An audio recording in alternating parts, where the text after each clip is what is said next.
What's going on? I want to welcome you from Half Court for today for a special episode. I am Sean Murphy, joined by Jake Fischer, the People's Insider. You can find his work now on Bleacher Report for video, but also writing with Mark Stein on the Stein line on Substack.com. Jake, seriously, man, thank you so much for being here. How are you doing? I'm doing well. I'm doing well. Thanks for having me. It's been a busy couple of weeks in the NBA media landscape, but happy to be back in the saddle here, man. Yeah, for sure. And I mean, big few weeks for you personally, just with, the announcements and the things that you have going on and the, new ventures that you're doing. So before we, dive into all things basketball, I want to ask you about the Pistons, the Sixers, quite a few other situations. But real quick, do you want to tell people just a little bit about, your new opportunity with Substack and what you're doing with Mark Stein? Yeah, I appreciate that. When I did my book tour 3 years ago now, someone told me like you got to make sure you get the promo in at the beginning. So I appreciate that chance. Yeah, I Of mean, course. for anyone who's an NBA fan who doesn't know who Mark Stein is, you haven't been following the NBA too closely. Obviously, Yep. a Hall of Famer, and to be able to be joining his Substack is really a dream come true. Being that I was like everyone else who was listening to him on Bill Simmons's BS report back on ESPN, however many moons ago, and we're going to be bringing NBA intel throughout the entire trade season, down through free agency and the draft and everything. He's got a huge base so far as well, but already for the same annual price, it's just $50 a year. You're going to get Stein and myself with trade deadline notebooks. I'm going to be trying to do a lot of interesting storytelling and reporting. That's not just like intel dumps, stuff that kind of tells the stories behind trades that did and didn't happen and stuff like that, and a lot of the sliding door moments that happen in NBA, transaction time periods. So there's going to be a lot of coverage there. We wrote about the Sixers, like you mentioned about, and Joel Embiid last week. I had some fresh reporting about the league's once upon a time international plans for the NBA Cup on Friday. So we're going to have a lot more stuff coming, especially as we get closer to December 15th when players who signed this past summer become trade eligible, Yep. and there's no better time to get in than right now. So yeah, Yeah, and Mark Stein also had a really good piece about Mark Cuban and where he's at with with ownership in regards to the Dallas Mavericks, why he's no longer at road games. I actually, I followed Mark Stein for a while. I was a free subscriber to the Substack, but once I saw you came aboard, that was a must purchase. So there'll be a link in the description there we below. go, Sean. Oh yeah, so there'll be a link in the description if you're interested in checking that out. So be sure you go and do that. Two of the best reporters in basketball doing work together, and independent Thanks, man. journalism is something that you absolutely have to support, especially in a time when misinformation is so easy to spread. You got to have the people that are the best in the business, supported and highlighted. So Thank you, Sean. absolutely. Of course, no, thank you for being here. It's an absolute honor to be recording with you and sharing this with you. So I want to start, I cover the Pistons in person, and that's the team that I'm tied to closely. So, just curious from your perspective, obviously last year, the historic lows, that the Pistons reached, setting the record, the worst record in franchise history after they already reached that mark the year before. Obviously some tough times going on in Detroit, but now, between, the new regime with Trajan Langdon, JB Bickerstaff, being the new head coach, the veteran presence they've brought in Tobias Harris, Malik Beasley. The Pistons are now finding themselves, severely outpacing where they were last year. There was actually a stat by another Pistons reporter where after, they were like 6 wins in, the Pistons could have lost 35 straight games from that point on and still outpacing where they were last season. So just to give an idea of those lows, from your perspective, what do you think's been, some of the key differences, this season from your point of view, and where do you think the Pistons could potentially, go as the season goes on? Because, I think especially, this is a team that's been in the lottery for a while. I don't know what the incentive is for them to necessarily, be tanking, especially they had the number one odds the last couple of years, and that got them the number 5 pick 2 years in a row. Do you think the Pistons could be a team that could position themselves as buyers? And, what's your just overall thoughts as someone that's been watching the Pistons from the outside? It's early. It's only 11:25 So a lot can change between now and February 6th. Yep. But at this point, I'd be a little surprised if the Pistons are going to be buyers. I think they already kind of were buyers in a sense in how they brought in Tobias Harris at a 25 ish, right? That is Mhm. 250, something like that. Yep. I'm not as up to date on off top of mind of what all the offseason numbers were, It was but like 2 years, 47 roughly, about like 23.5, I think. yeah. So I mean, that's a big purchase, I would say, and I don't necessarily think there's much more value in like. I mean, are you sending out young players or draft capital to go make this team more of a play-in team? You know what I'm saying? Right. I think the goal, I mean, I know the goal from conversations I had this past offseason was just to bring in, those veteran talents like Tobias. Tim Hardaway Jr., I don't think was like someone that the Pistons circled and said we want to bring him in for his professionalism and, his locker room presence like Tobias Harris. But he's a legitimate NBA starting caliber, scorer, or at least a like elite sixth man when he's healthy and hitting. And Malik Beasley's a solid two-way guy who was just, slotted in as a starting two guard for a Bucks team that had championship aspirations. So I think adding those pieces into this young core was really like the plan from the beginning of the Trajan Langdon era of just like Right. establishing more of a adults in the room kind of situation. And JB Bickerstaff does that as well. Like there really wasn't a widespread Pistons coaching search to my knowledge. Like Trajan Langdon and his new group just kind of identified someone who has been there before, has been around this league forever, in the fact that, of course, JB's father, Bernie Bickerstaff, was a longtime NBA coach himself. So I think there's just some optimism that this team is not in the bottom of the barrel of the Eastern Conference. They're plucky. They're fighting till the end of games and learning some lessons along the way.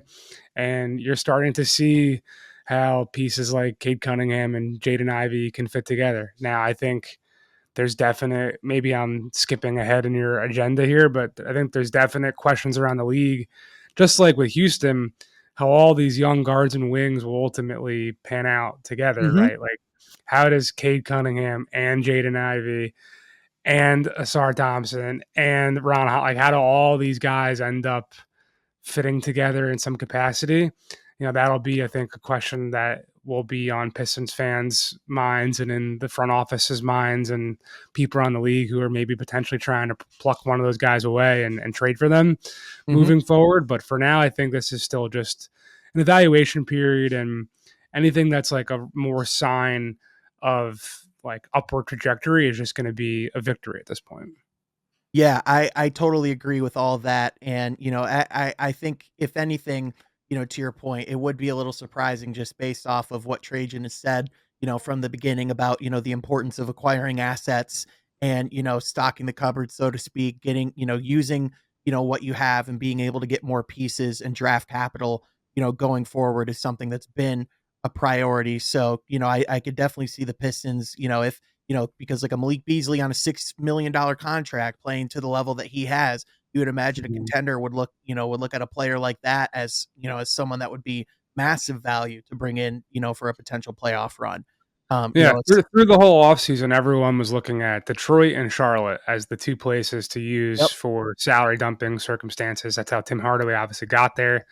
And the Pistons are still. I'm looking at the trade machine right now. They're still 12.9 million under the cap. Like there's still plenty of room to wiggle with and be a third team if that's yep. necessary. There's no reason for Detroit to move any chips closer into the table and speed this thing up. Yeah, for sure. And I think from my perspective and for a lot of fans, I think the young player that, that people within the Pistons sphere are the most focused on and intrigued by, what their development's going to look like is actually Jalen Duren. I mean, I'm not sure how much Pistons basketball you've watched this season, but it's pretty clear, that Isaiah Stewart is the better rim protector as of right now, which, he looks, there's someone who also writes a little bit for Detroit, Matt Isa. He did an interview with Isaiah Stewart, and he told me Mhm. that, I know like, Matt. oh yeah, Matt told me that he thinks that like Isaiah and I think this too looks a lot like what Ben Wallace would look like in the modern, Hmm. NBA setting. But I still think there's a little bit of, of a limited ceiling if an Isaiah Stewart is your best rim protector. So, to me, I'm not sure what your thoughts are, but I think Jalen Duren is very paramount to, where this team wants to go, especially with that defensive identity being what they're trying to build for. So I haven't watched the Pistons in like 2 weeks, but I was watching a ton of Pistons back when that thing flipped from like 2-5 to 7-8. Yep. Yep. And then I felt like I watched enough Pistons where I was going to tune out and check out some other teams. Of course. Of course. I remember when the Pistons came to Brooklyn, Jalen Duren was like throwing shots off the backboard left and right. Like, I mean, I haven't done a deep dive on the numbers, but I don't know. Personally, I don't have like major concerns about him as a rim protector in the long run. But I mean, you've definitely watched him closer than I think Duren to me is just so interesting in that he's obviously massive. He's built like a Yep. transformer, Yep. and he has all the power and athleticism, but still the soft passing touch out of the high post. And you see him having that dexterity and DHO stuff that, like, I don't know, is just really intriguing to me. Yeah. So I would not. I mean, you're saying like you're thinking about which one you have to choose, or you're talking about just like a glaring development piece that is kind of going to be essential to this thing. Yeah, I definitely think, just a glaring, development piece. And, like you Okay. said, I think patience is, still an important thing to preach. I know it's hard for fans, especially after, certain, difficulties. But I mean, Jalen Duren just turned 21 a week ago Yeah. and still has a lot of the skills and, the attributes that he has. So, I definitely agree with you on that. I want to move on, since we, don't have a ton of time, I want to move on to Philadelphia and just some of your reporting and just some of your perspective on that. I know that's a team that, you're more closely tied to, and that's someone that, you're especially, as things have gotten more tense and things have kind of, gone public about the team meeting, which it's not really that the team meetings abnormal. Those are pretty normal in the NBA, especially if you're on a losing skid that like the 76ers were.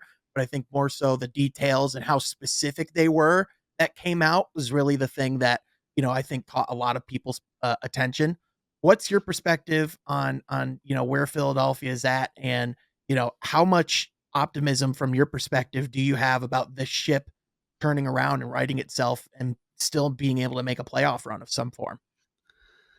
Optimism is sparing at this point, being that we're waiting for another update on what Joel Embiid's health status is, and Yep. the same goes for Paul George and everyone in the league. You talk to front office executives, coaches, they'll all say we need like a 20 game sample size to really make a true assessment of this team. Mhm. We're at 15 games now, 2-13, and the thought in Philadelphia dating back to, I mean, it was just apparent in the air. I was in Wells Fargo Center at the end of the first round matchup against New York, where the Knicks end up taking things in 6 games. And I remember it flipped quick. Like Philly was down 3-1. They go win that game in the Garden. They're up in game 6, and it kind of feels like, oh, maybe this thing is building something. Tyrese really has arrived as a postseason player. He's an all-star. Then they lose, and the air kind of got sucked out of the building. But there was like some optimism. Okay, we've got Joel. We've got Tyrese now. He's in number 2. There's all this cap space, and you can just get one guy, and all of a sudden you're going to be right in the mix of battling against Boston and New York and whoever. And that optimism is just not there right now. I think Mhm. the biggest thing is that Joel Embiid is just not healthy.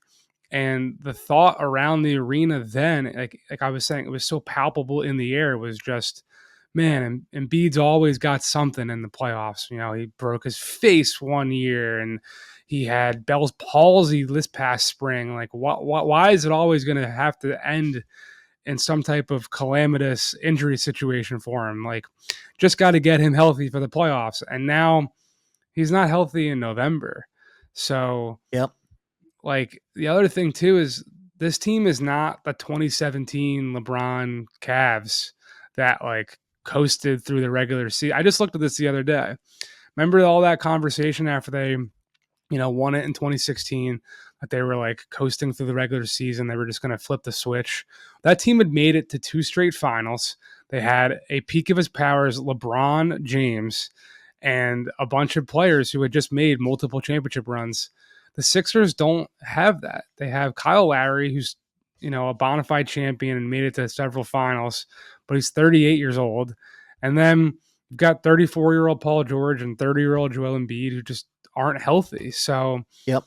that's the biggest thing. Like, they have trade chips, they've got picks to move, but like, if your whole team is built around Joel Embiid, Paul George, and Tyrese Maxey, and Joel Embiid and Paul George aren't available, I think this is like this is getting closer and closer to an absolute doomsday scenario for Daryl Morey's Sixers. I don't think there's going to be like ramifications this season. I don't think anyone's getting fired, but like, this is bad. It's really bad. Yeah, I mean, I went back, just out of curiosity, just to see, where some of those, like process Sixers and like, where they were 14 games in, just in comparison, and like the 2013 Sixers, who finished, like they were, I think they only had like 19 wins. They They were started 3-0. Yeah, they were 6-8 through their first 14 games.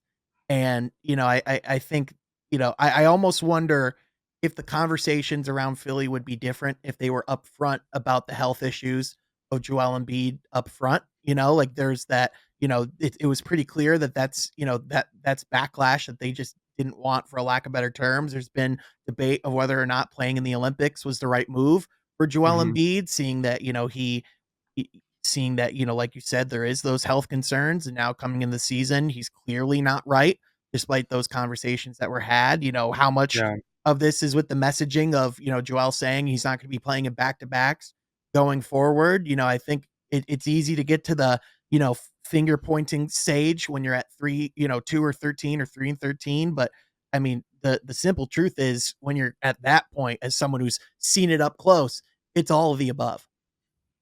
definitely. And like, to bring it to the process Sixers, this team can't tank.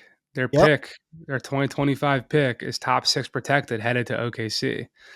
And I mean, there's even if that was the scenario, right? Like, you're like, do you want to be the San Antonio Spurs in '99, like hoping you're going to get Tim Duncan to add to David Robinson? Like, that's a pretty amazing outcome, but like, that's a get out of jail free card. Hmm. That's not like, that's stumbling backwards into something good. That's not pounding your fist or beating your chest and saying we cleared this cap space and we got Paul George and we won the offseason and we'll do a victory lap. And like, that's all to say, like, it was a very strong offseason. Like, to get Caleb Martin at the below mid-level, like Caleb Martin wanted the deal that Tobias Harris got with the Pistons, Yep. so to get him at $7 million AAV is great value. To get Gershon Yabusele, who, look, is playing legitimate starting caliber basketball at the power forward spot and has been a really good small ball 5 for them in bench units, like at a minimum, that's great value. To bring back Kelly Oubre, it's great value. But it's like, what are we doing here if the value doesn't turn into actual, success on the court? That's kind of the whole thing. Like, you can talk about roster builds and construction and the value of a trade or a draft pick or whatever, but like, at the end of the day, this is about winning basketball games. Yep. And yeah, they don't have like winning DNA. They don't have like a culture in Philadelphia. Like, this is Nick Nurse's second year, and it's basically entirely whole new team. Like, this is not the Warriors. This is not even, like the LA Clippers have had like Norm Powell and Ivica Zubac and Terrence Mann and a bunch of guys for like a long time now. You know what I'm saying? Like, Hmm. I'm just thinking of teams that have like a big injury piece. Like, James Harden just got there, but I don't know. There's just like, there's no there's no established culture in Philadelphia. The silver lining is that, of course, Jared McCain and Tyrese Maxey are these 2 young guards who are super upbeat and happy-go-lucky and like positive, infectious, energy people that like can potentially be real cornerstones and building blocks, and maybe they can start building that culture. But there's not there's not like something to lean on if forever what you leaned on was just, well, when Joel is healthy and on the court, he's an MVP candidate, and that's a great thing to have. Like, if that's not there, then Yep. what do you have to fall back on? And it's especially scary when you talk about the prospects of, if and when it will be back, and if it does come back, for how long, because, I mean, there's a long history of what happens to big men in the NBA after they turn 30. And yes, like sports medicine and healthcare in general has advanced tremendous amounts over the last 20 plus years. But when it is someone that already has been injury ridden as a young person, if you're just playing the logic game, that doesn't mean they're going to be this healthy 30 plus year old as they're getting older and have more miles on their body. That's just not Yeah. how this works, right? Yeah. It's a great point. I mean, there was all this buzz back at the 2021 trade deadline that like Orlando, when they're moving Nikola Vucevic, oh, he's about to turn 30. Like how poorly is he going to age? And he just hasn't, right? Like um he's not a defensive stalwart by any stretch, but like he's still flirting with 20 and 10 and knockdown shooter and whatever. He never really had major injury concerns. Like Yep. Joel's always had something. So yeah, the Yep. fact that history is already out there, it's tough. It's tough. For sure. And they paid him too. Like that's Yeah, that's the that's thing I've and heard. that's the Yeah, scariest part. They extended him when they didn't need to.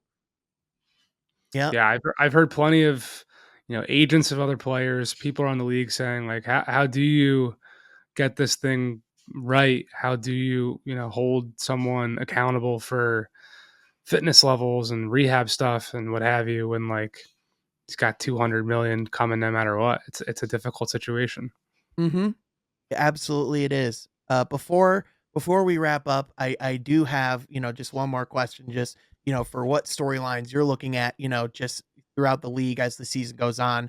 Shams Charania actually just reported as we started recording that Kristaps Porzingis is going to be making his debut tonight against the Clippers. So, that's a lot earlier than I had him tabbed to, come back. So I know Boston has to be thrilled about that. What teams, what players, what situations around the league, fascinate you as the season evolves here going forward? I'll just say for now, like with all the attention on Philly, New Orleans has kind of skated under the radar. Yes.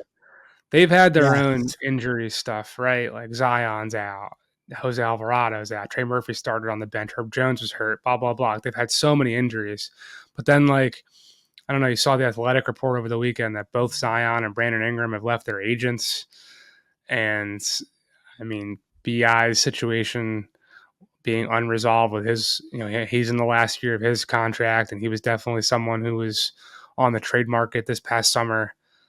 I don't know. I definitely have like a lot of phone calls to make this week to start pumping out some more exclusive original reported content for the Stein line on Substack. Yes, sir. That's a situation that I definitely like want to call about and learn more about because like they're 4-13 for a team that has Zion Williamson, the number one pick in the 2019 NBA draft, who's never really been healthy either. Mhm. They've never really had major success there since David Griffin took over. And there's definite question marks about like what's going on with the Pelicans, what the long-term circumstances are going to be like there. And I'm curious. Like I'm going to be on the phone asking about the Pelicans this week and in the coming weeks for sure. Did DeJounte Murray even play 2 quarters before he broke his hand? Yeah, I don't know. Like, I mean, it was opening night. Yeah. yeah. Like right as the season started. Yeah, no, their situation has been, just as bad, if not arguably worse, with just the amount of players that have been injured. And Zion doesn't necessarily have the equity that Joel Embiid has, as a league MVP, one of the best players we've seen over the last decade. He doesn't have that to lean on like Joel Embiid No. does at the very least. So that's going to be fascinating for sure. Jake Fisher, Steinline on Substack, Bleacher Report. Follow him on Twitter. At is it at real Jake Fisher? Is it at Jake Fisher? At Jake L. Fisher. Jake There L. you go. Fisher. I'm so sorry. I All forgot to have good. it pulled up in front of me. It's But all good, man. but Jake, thank you so much for being here and taking the time. Would love to run it back again at some point. And Thank you, man. Appreciate absolutely. you.